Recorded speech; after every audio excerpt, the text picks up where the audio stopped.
So really, when I was approached, it was to talk about the future of events. So I went down and I started thinking about, okay, what does that really mean for myself as a speaker, for you as a speakers agency, and for the industry as a whole as well.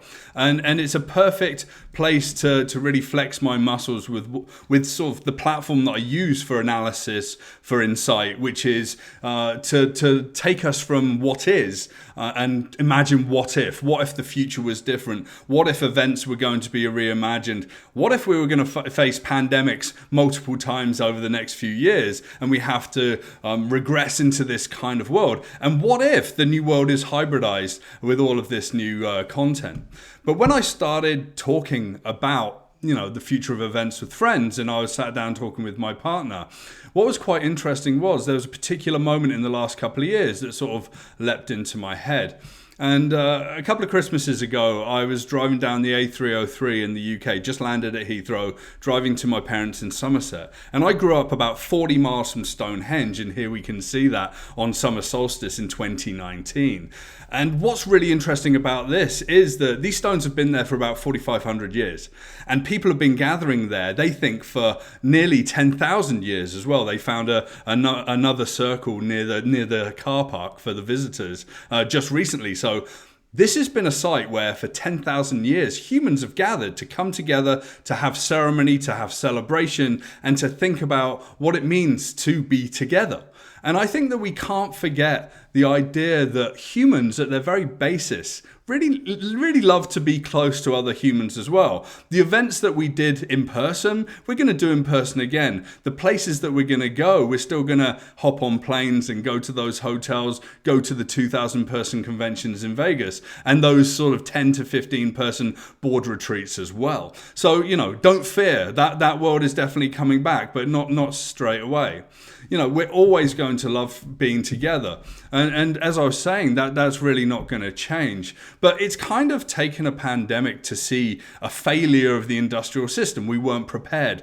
There were very few governments in the world that had really dealt with this, and it'd been something like 80 years since something of this magnitude in terms of a pandemic had sort of hit the world. A lot of people hark back to the Spanish flu. During the time of the late 60s, there was also what people were calling the Hong Kong flu, and you had events like Woodstock still going ahead, and tens of millions of people were affected by that pandemic then. So, but now, there was really rightful concern about really locking things down and whatever. Governments were way too slow. I don't think we'll ever see that kind of response again. I think for COVID-19, there'll be therapeutics, there'll be a vaccine coming in, everything's going to get back to normal, within sort of 12 to 18 months after those sort of moments are taken care of, and therapeutics are going to take care of us going forward like they do with the other 4 kinds of influenza and viruses that are in circulation. And luckily for us, we've got a 5th one to go in there as well. But really, what I'm seeing around the industry are some very sort of positive signals of change as well. So Live Nation recently announced, I think it was back in June, July, that 86% of ticket holders are actually keeping hold of their tickets. They're not asking for refunds. So there's a real need to go and see those live music artists to come together. I think that's going to be the same for the speaking industry as well. I'm actually getting a flood of inquiries coming in, both through agencies and through my website. They're asking me to come and speak, and this platform that I've put together for Futurecasting is really getting them excited, because this is a hybridized world of events, and I don't think we're ever going back. I think the future is going to be hybrid. I think you're going to have people in person, I think you're going to have people remote, and I think that's going to be a better world. I personally can't imagine hopping on a plane for 24 hours and going to Singapore to speak for an hour. I actually, a couple of years ago, offered a similar kind of service to this, where I pre-recorded a video, sent them that, and then dialed in at 4 a.m. to give them a really sort of insightful Q&A. And it was with a number of people from World Economic Forum and some other groups out there at a Foresight conference. So that was pretty exciting to me. So that was kind of indicating to me that this future is going to change, and it's going to stay that way. And really, we're going to see the reality and the virtuality coming together. And we've seen some pretty big players step up quite quickly. Here in Toronto, where I'm based, and some of the team that's watching today are based as well, the Collision Conference is huge. I went last year. I think it was over 35,000 people. Really compelling event. But what the event organizers did was very quickly come back to the front and say, okay, we've got a platform, we've developed it, we're going to get people to pre-record videos, we're going to run this conference, we're still going to sell tickets, you can still come. And you know, they're saying that it was a real success, and it's a holding pattern until next year. Next year, will they have Collision in person? Well, let's hope so. But will they have a hybridized version where there's online as well? I actually think so. And I do think that that hybridized world means that we're going to have ongoing content. One of the most exciting and interesting little groups during the pandemic that I used to join was called the Quarantine Book Club. So I think it was about $5 to $10 per session, typically 3 to 5 days per week. And you'd hear from authors, everyone from Douglas Rushkoff through to a number of other people as well. And you could actually have some pretty close, nearly one-on-one time with them, discussing their books, going into things as a free-flow conversation. This grassroots approach to events has really broken through, and I find that to be very, very exciting. And then there's this guy. So this is Mark Rebellet. And he has got a reputation for being fairly wild and doing some pretty nutty online live streams as well. And Mark actually stepped up into the fore and started bringing in guests and started doing even wilder versions of his online shows. And he improvises funk music and whatever. Here he is with Erykah Badu, and I'm sort of saving you the audio here. You can go and listen to that later. Needless to say, it's suitably funky and suitably outrageous as well. But what's interesting about Mark was he actually had to cancel all of his shows this year because of the pandemic. But that didn't stop him. This is such a strange and compelling way of performing that he organized a show across America in drive-in cinemas where they'd show a film or documentary before, and then he'd play live, and the music would be picked up by each of the cars through radio. And he did 12 days in 8 venues and earned $500,000. Which is pretty wild when you think about it. And this is grassroots, making $500,000 from a set of 12 days. That's pretty good going by anyone's standard. But the reimagination doesn't stop there.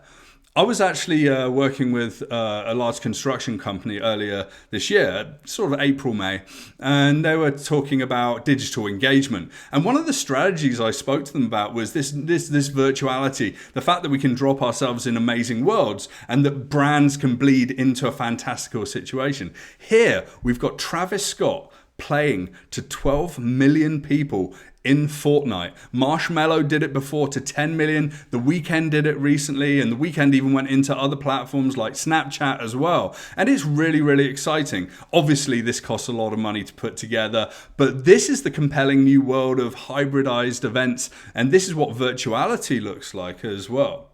And what's really interesting, going back to that meeting I was having with my client, was that the two people there were mothers.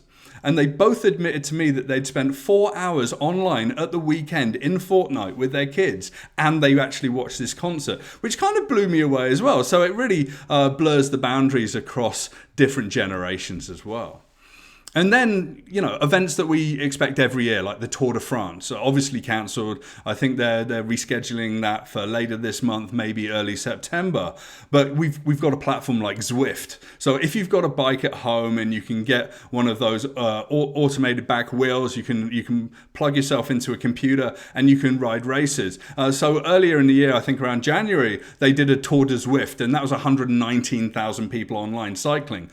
So they worked with the Tour de France to do a completely virtual 9 stages of the Tour de France with professional cyclists, with these live streams, doing something very exciting and still finishing on the Champs-Élysées. And this is really interesting because now I can take my bike inside using the setup that I've got here, and I can actually ride the Tour de France and even compare myself to some of the professionals. Trust me, I would be far from the back of the peloton and probably not have the same amount of stamina as them. But that's, really showing us a lot of opportunity with what the future of events is going to be. There are no boundaries anymore. There's an infinite canvas for creativity. If we can think of something that could be exciting online, then we can execute that. Yes, it may cost a little bit of money. It may take a little bit of effort, and you just need to work out some of the technical sort of details. But most things are possible. And really what's interesting here is we've got instant content, social connection, and two-way communication all the way through these events like we've never had before. This isn't me standing up at the end of a 45-minute keynote saying, hey, can I take your questions? People wandering over to microphones in the middle of the room, and then one at a time for 3 or 4 questions people can ask them. People can submit questions all the way through. They can be curated. I can then answer the questions afterwards in a longer reply email. And I've done that for a number of clients, and it's been really, really compelling, and it's been very useful for them as well. And these opportunities then bleed into what I'm seeing as what the future events should really start to be. I think that the event planners out there will need help to think bigger. That's where you as an agency come in. I think agencies will become hybrid event producers. Again, this is a huge, huge opportunity. I haven't seen that many agencies step into that arena in a big way. I've seen a number of events producers do it, but I think that this is a huge opportunity for speaking agencies. And people like me, speakers, are going to have to step up. I was very reluctant to jump in front of a green screen or invest in the technology at the beginning of the pandemic, because I saw so many people doing a particularly sort of amateurish and not very good job. And then I realized that when I was working with my communications team, that it was about how we design communication, how we create something compelling, and how this 15 minutes of this keynote that I'm just giving you has taken me like 60, 70 hours to put together, because there's practice, there's a depth of production, there's design, there's a team that I'm working with now, there's videos to curate, and there's scripts to write. And it's really, really enlightening to me as a speaker to step into this new world. And this is it. This is my platform. I call it future casting.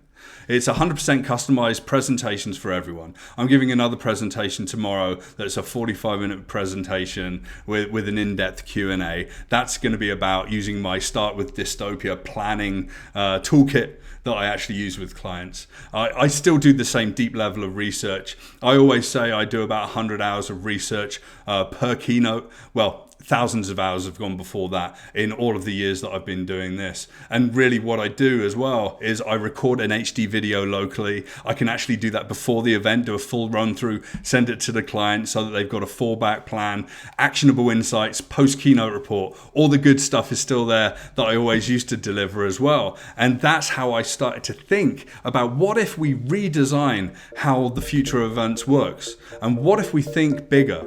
And what if, as an agency, we can step into a new arena and do something new and very exciting? Thank you so much.